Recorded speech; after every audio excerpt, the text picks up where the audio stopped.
Hello everybody, it's Kia here with another video. So as you know, yesterday the new arc of My Hero Academia came out and we had that new badass opener. Like, they went from 0 to 100 with the openers. I don't care what anybody says. That opener before the I keep my ideal blah blah blah, that was so terrible. I hated that song. I hated that opening. I skipped it every time. It was awful. But this time we actually have a good one, you know, with a badass song, had a lot of symbolism. So yeah, we're just gonna break all into that. And before we get into it, let me just clarify that there will be no manga spoilers in this. We'll go up to the anime, which was episode 14 yesterday. So if you haven't seen yesterday's video, go watch the video. What are you doing? Go watch yesterday's episode. It was great. Go watch it. Okay, but I'm actually curious and who actually liked the last opener, the I keep my ideals, blah blah blah. Like, I just didn't like it. I couldn't jam to it. The video and the music, it just didn't sync to each other. It wasn't the typical, you know, like My Hero feel to it. And also, if you looked at the full song to it, it was just awful. It was just this techno music and it had a random like saxophone breakdown to it. I was like, really? But yeah, this new one, you know, the music I can jam to. It fits, you know, the theme of the anime. Is a lot of action. I'm not gonna lie, I did get like a Naruto feel from it, but like Naruto's openings were pretty damn good, so I'm not complaining. But you know, if you like the previous opening, to each their own, all power to you. You're entitled to your wrong opinion. But anyway, yeah, I want to play this new opener right now. What was it called? Make My Story. Oh my gosh, I love it so much. I should have known the freaking name of it. But anyway, let's get started, and I'm playing it right now.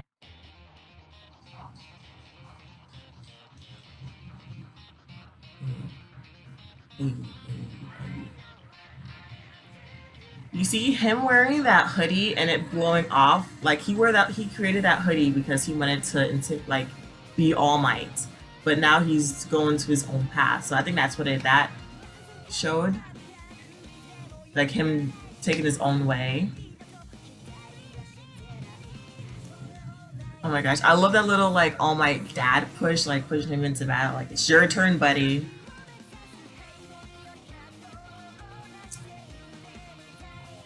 These kids will learn who they are. For you anime only people, you'll learn who these kids are. Not these kids, it was a class 1A. But Choco, make my story. Oh my gosh. Like father, like son. Make my story. See, this part right here is the best out of like, I think this is why I like it so much. You know, Bakugo being behind All Might instead of Deku, because it's usually Deku, but it's All Might. Oh, but it's, sorry, Bakugo now. He's so cute. And then we have Akugure front and center, and her JoJo pose at the end. But hey, shirt, best shirt. But anyway, yeah, so there was a lot of symbolism in that video. First we had, you know, it had, you know, All Might's hair and Deku's hood, like the ear part, hair part, whatever that thing of his hood is.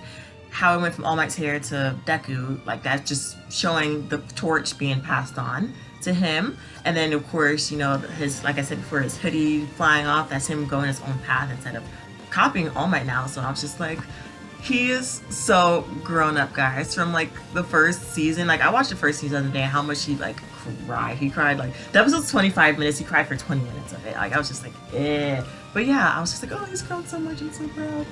And maybe I'm thinking a little too deep into it, but you know, All Might pushing Deku, I feel like the way, like, this isn't in the manga or anything, but I feel the way like All Might's going, like he's now quirkless, he's just a teacher now.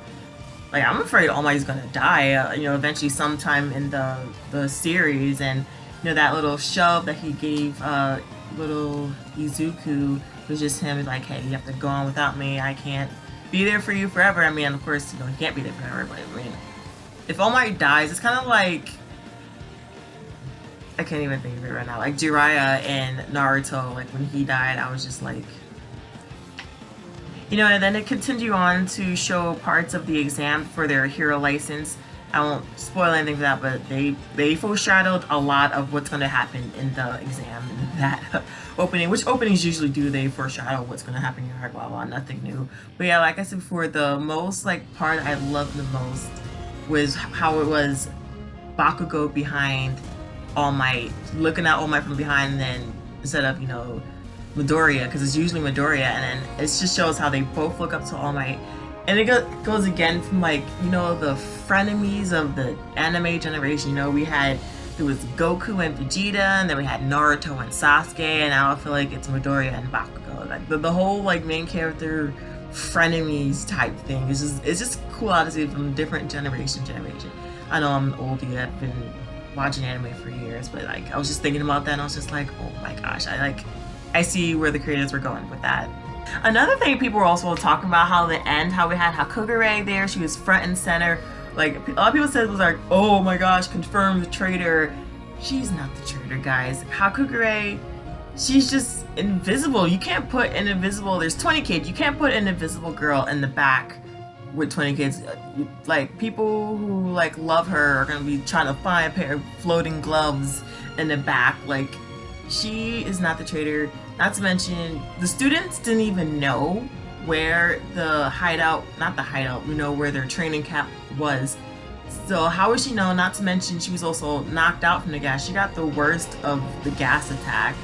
Hakugure is not the traitor. And the traitor wasn't even in, like, hasn't been revealed in the manga yet, if there even is a traitor. It hasn't been revealed.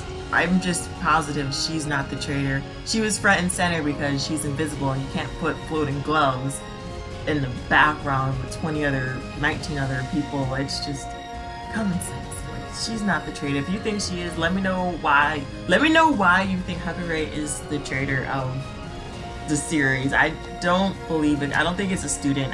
It would be either a teacher or maybe, I don't know. I really don't know. I have no opinion on who the traitor is, honestly. Also forgot to mention a little scene of Deku using One for All full cowling with his legs. Yeah, that was pretty awesome. Alright, but that was just my breakdown of the opening. There was just a lot going on, and I just had to like process everything. There wasn't that much symbolism in the previous one. Like, definitely, I lost my ideals and I'm making my story now. But yeah, and the last opening was just a lot of random action scenes that didn't match up with the music, and that's just the main reason I just prefer this one a lot more. But if you like the old one, let me know. I'm curious why you like the old one better than the new one, and what you think about the new one, and how do you think the series is going to be, because I am looking forward. Like I said in the previous video, this is my favorite arc just because there's so much character growth and development. And then what's gonna be season 4, like in the manga, like this arc is needed. Let me just tell you, it's needed. I feel like eat it right now. It is needed. Blah blah blah. Nah. But anyway, thanks for sticking out for another video, guys. Don't forget to subscribe and watch out for more. Oh my gosh, I'm turning into Ida. But yes, thanks for watching, guys, and bye.